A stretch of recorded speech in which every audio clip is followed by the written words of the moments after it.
राम राम। जय श्री राम मित्रों, आप सभी सकुशल हैं, ऐसी आशा करते हैं। तो आज एक प्रसंग है जिस पे बात करते हैं, हम लोग चर्चा करते हैं और सुनते हैं और समझते भी हैं। जब तुलसीदास जी हनुमान चालीसा लिखते थे, लिखे पन्नों को रात में संभाल कर रख देते थे, सुबह उठकर देखते थे तो उसमें लिखा हुआ कोई मिटा जाता था। अब ऐसे लिखा हुआ मिटना भी बड़ा मुश्किल काम है, लेकिन मिटा दिया जाता था। तुलसीदास जी ने हनुमान जी की आराधना शुरू की। हनुमान जी प्रकट हुए। गोस्वामी जी ने बताया कि हनुमान चालीसा लिखता हूँ तो रात में कोई मिटा जाता है। हनुमान जी बोले, वह तो मैं ही मिटा जाता हूँ। हनुमान जी ने कहा, अगर प्रशंसा ही लिखनी है तो मेरे प्रभु श्री राम की लिखिए, मेरी नहीं। तुलसीदास जी को उस समय अयोध्या कांड का प्रथम दोहा याद आ गया। उन्होंने हनुमान चालीसा के प्रारंभ में लिख दिया, श्री गुरु चरण सरोज रज निजमन मुकुर सुधारि, वर्णव रघुवर विमल जसु जो दायक फलचार। तो हनुमान जी बोले, मैं तो रघुवर हूँ नहीं।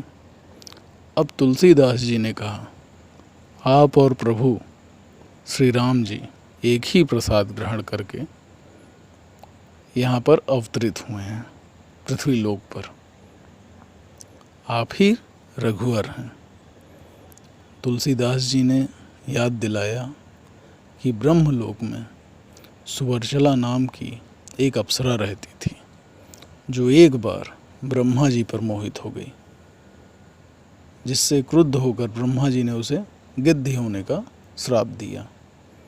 वह रोने लगी तो ब्रह्मा जी को दया आ गई। उन्होंने कहा, राजा दशरथ के यहाँ पुत्र यज्ञ में जो भी हवन रूप से प्रसाद तीनों रानियों में वितरित होगा तो तुम कैकेयी का भाग लेकर उड़ जाना। और माँ अंजना भगवान शिव से हाथ फैलाकर पुत्र कामना कर रही थीं, उन्हीं के हाथों में यह प्रसाद गिरा देना, जिससे आप अवतरित हुए। अब प्रभु श्री राम ने तो स्वयं आपको अपना भाई भी कहा है, तुम मम प्रिय भरतहि संभाई। तुलसीदास जी ने एक और तर्क दिया कि आप माँ जानकी की खोज में जब अशोक वाटिका गए तो माँ जानकी ने आपको अपना पुत्र बना लिया। अजर अमर गुण निधि सुर होऊ, करहु बहुत रघुनायक छोहू। जब माँ जानकी की खोज करके वापस आए तो प्रभु श्री राम ने स्वयं आपको अपना पुत्र बना लिया।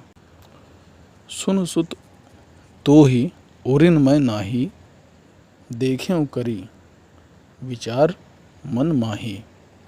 इसीलिए आप भी रघुवर हुए। तुलसीदास जी ने यह तर्क सुनाया और हनुमान जी अंतर्ध्यान हो गए।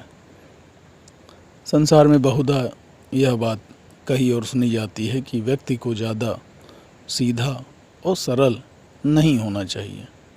सीधे और सरल व्यक्ति का हर कोई फ़ायदा उठाता है। यह भी लोकोक्ति है कि टेढ़े वृक्ष को कोई हाथ भी नहीं लगाता और सीधा वृक्ष काटा जाता है। दरअसल टेढ़े लोगों से दुनिया दूर भागती है, ऐसा माना जाता है, और सीधों को परेशान किया जाता है। तो क्या फिर सहजता और सरलता का त्याग कर टेढ़ा हुआ जाए? नहीं, कदापि नहीं, ऐसा नहीं कर सकते। पर यह बात ज़रूर समझ लीजिए कि दुनिया में जितना भी सृजन हुआ है, टेढ़े लोगों से नहीं, सीधे लोगों से हुआ है और सीधों से हुआ है। कोई सीधा पेड़ कटता है तो वह लकड़ी भी भवन निर्माण या भवन श्रृंगार में ही काम आती है।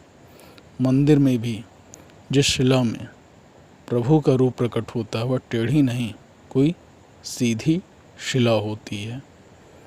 जिस बांसुरी की मधुर स्वर को सुनकर हमें आनंद मिलता है, वो भी किसी सीधे बांस के पेड़ से ही कसी जाती है,